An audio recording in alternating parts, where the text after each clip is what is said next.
Welcome to Biz Wire. I'm Joseph Nordstrom in Beijing. China's Premier Li Keqiang completed his 8-day visit to 4 countries in Africa, announcing new partnerships and investments along the way.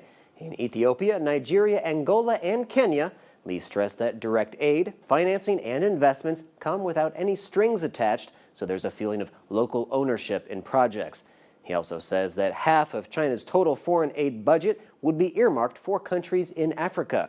The premier promised an increased number of scholarships to study in China, more job-related training in Africa, sales of communication equipment, and large new investments in transportation infrastructure.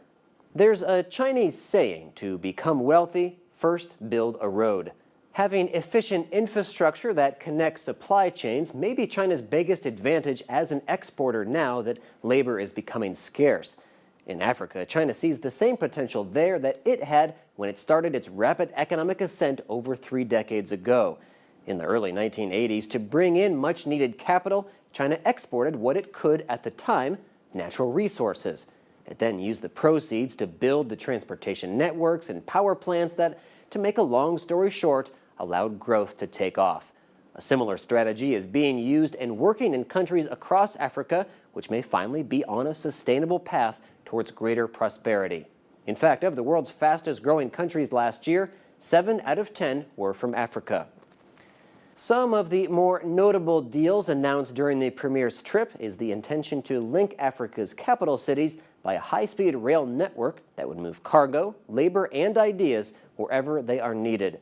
Last year, when China's President Xi Jinping visited, he offered a $20 billion line of credit, which his second-in-command, Premier Li, increased to $30 billion.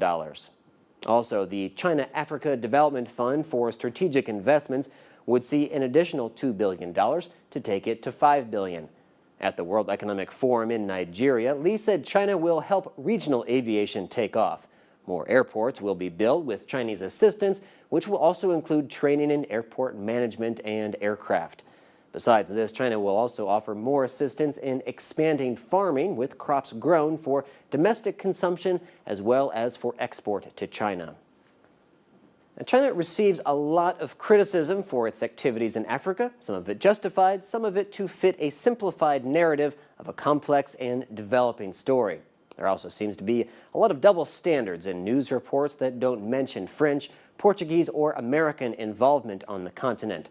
China tends to view Africa with a less paternal attitude and instead sees a young, growing market full of resources, workers, and perhaps most importantly for Chinese companies, customers.